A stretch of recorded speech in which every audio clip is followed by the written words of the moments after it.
आज का व्लॉग जो है वो बहुत इंटरेस्टिंग होने वाला है क्योंकि मैं आपको इसमें 3 डिफरेंट सिचुएशंस बताऊंगा जो कि एक्चुअली हुई हैं। मेरे जो भी व्लॉग्स आप देख रहे हैं अभी तक वो सारे रियल टाइम एक्सपीरियंस पे बेस्ड हैं।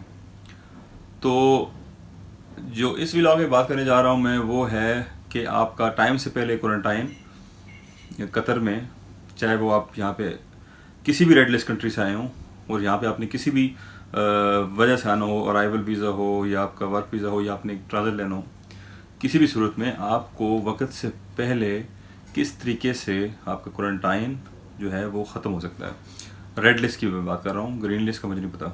तो वक्त से पहले क्वारंटाइन ख़त्म करने के मेरे पास 3 रियल टाइम एग्जांपल्स हैं और मैं आपको अभी आपसे शेयर करने वाला हूँ। मेरा जो पिछला व्लॉग था वो उसका तसलसल मैंने इसलिए नहीं बनाया, हमें उसको कंटिन्यूसली नहीं किया अभी, क्योंकि मेरा वो जो रिफ़ंड वाला प्रोसेस है वो अभी चल रहा है। तो मैं आपको जब वो रिफ़ंड की फाइनल एक सिचुएशन आ जाएगी तो आपको एक्सप्लेन कर दूंगा क्या हुआ, लेकिन उसको मैं अगले व्लॉग में शायद आपको बताऊँ।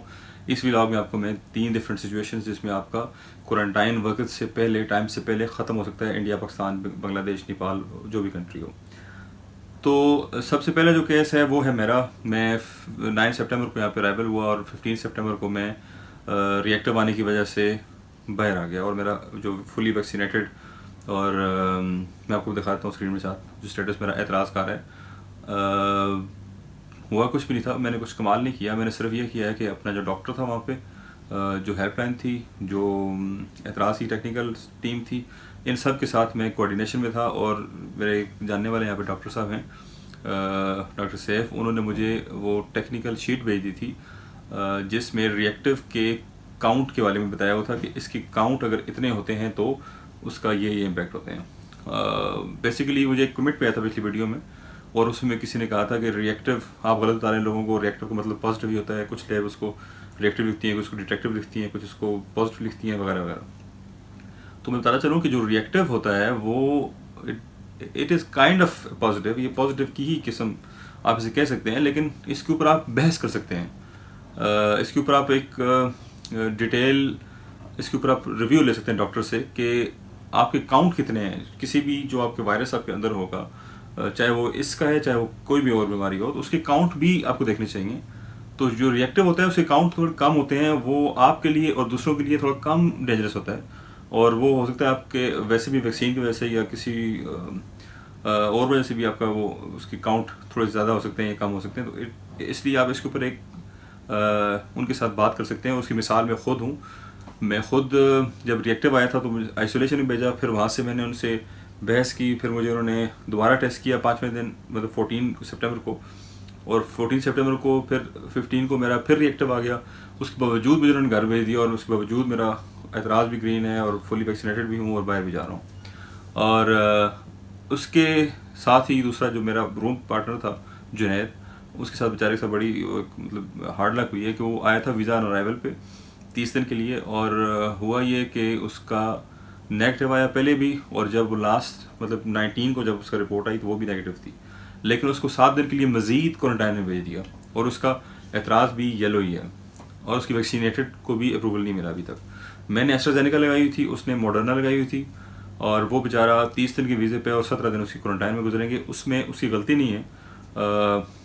उसको जो डॉक्टर मिला है वो शायद, वो डॉक्टर की भी किस्में होती हैं, कुछ स्मार्ट होते हैं, कुछ कम स्मार्ट होते हैं, कुछ बिल्कुल ही मेरे जैसे होते हैं। तो वो जो उसको डॉक्टर मिला उसने उसको कहा जी कि आपका क्वारंटाइन होगा क्योंकि आपका जो पार्टनर था, रूम पार्टनर,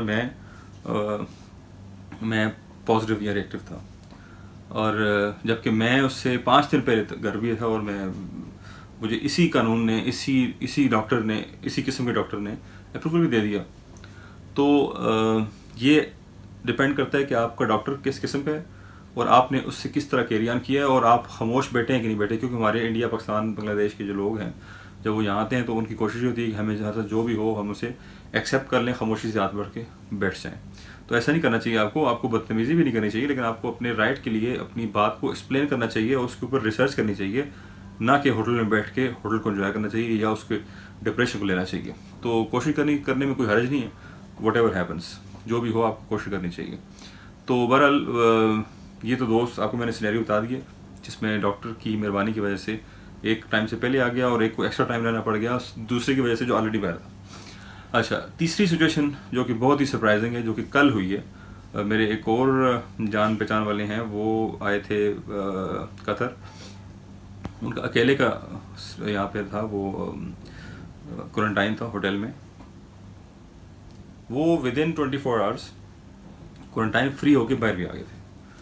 हुआ क्या था उनकी, हालांकि सबसे मज़े की बात, उनकी जो वैक्सीन है वो है साइनोफॉर्म। साइनोफॉर्म जो है वो कंडीशनली अप्रूव्ड है कतर में, लेकिन वो बाहर भी आ गए और उनका वही सारा कुछ था जो हमारे साथ था।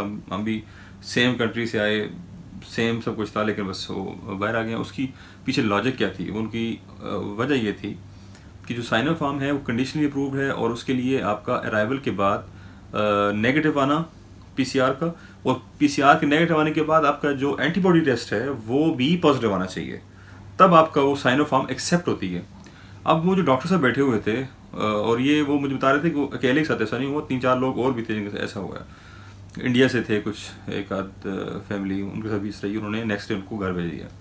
वो क्या हुआ था कि उनका जो एंटीबॉडी टेस्ट था वो जब लिया वो पॉजिटिव आया, तो डॉक्टर ने ये कहा कि चूँकि आपका रिजल्ट पॉजिटिव आ गया और साइनोफॉर्म एक्सेप्ट की जाएगी, अगर आपका पॉजिटिव आ जाए तो आप घर जा सकते हैं। और उनको लेटर भी दे दिया और उनको फुली वैक्सीनेटेड ग्रीन स्टेटस के साथ सेम डे घर भेज दिया।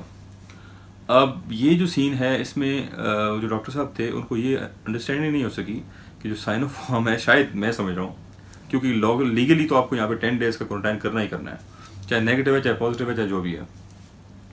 अच्छा, उन्होंने ये समझा कि साइनोफॉर्म को एंटीबॉडी टेस्ट पॉजिटिव आने के बाद अप्रूव किया जाता है और उसको उन्होंने छुट्टी दे दी। तो इस मीन्स के यहाँ पे जो कुछ भी होता है क्वारंटाइन या कोरोना के हवाले से, ये डॉक्टर पे ही डिपेंडेंट है।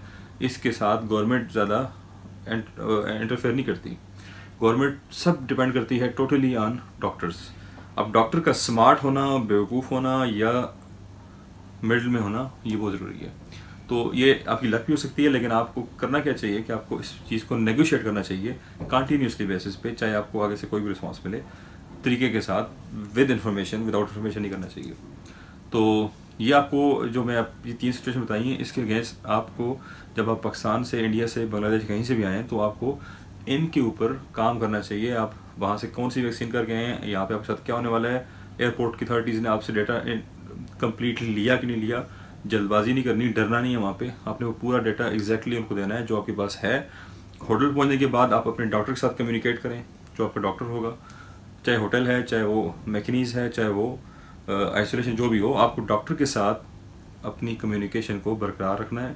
फ़ोन पर 16000109 या उनका जो भी आइसोलेशन का जो हेल्पलाइन है वो डिफरेंट है, जो उनकी होटल की होती है वो डिफरेंट होती है। जो भी हो, आप उनसे मालूमात लेके उनके साथ प्रॉपर अपनी एक कम्युनिकेशन रखें, एक्सप्लेन करें उनको, मेडिकल सिचुएशन एक्सप्लेन करें, अपनी मेंटल सिचुएशन एक्सप्लेन करें उनको, आप अपनी जो वैक्सीन हुई है आपको उसको एक्सप्लेन करें। और फिर अगर आपको उसमें से कुछ चांस मिलता है, अगर अब ये एक अलग सीन है, कुछ लोग मैंने देखे हैं ऐसे जो कि वहाँ पे खुशी से रह रहे हैं, मतलब मैंने देखे हैं, वो कैंप में कुछ थे, आइसोलेशन कैंप में, कि जो चाहते थे कि उनका पॉजिटिव आए, और वो क्योंकि उनको सैलरी मिल रही थी, खाना भी अच्छा मिल रहा था, रैशी मिल रही थी, उनको इशू कोई नहीं था। तो अगर ऐसे आपका सीन है तो फिर तो आपकी मर्जी है, लेकिन अगर आपका सीन ऐसा है कि आपको बाहर जाना ही ज़रूरी है आपके लिए, सैलरीज के लिए, चाहे वो आपकी फैमिली के लिए, चाहे वो अपने आप के मेंटल हेल्थ के लिए, तो आपको फिर ये सारी चीज़ें फॉलो करनी चाहिए। अगले व्लॉग में मैं कोशिश करूँगा उस वक्त तक शायद अपडेट भी आ जाए मेरे रिफ़ंड के हवाले से, कि रिफ़ंड कैसे हो सकता है, आपके जो क्वारंटाइन अगर वक्त से पहले ख़त्म हो गया तो क्या होता है, क्या नहीं होता, ये सब आपको मैं अगले व्लॉग में एक्सप्लेन करने वाला हूँ। चैनल सब्सक्राइब करके लाइक कमेंट करना मत भूलिएगा। तो मिलते हैं फिर अगले व्लॉग में। Take care.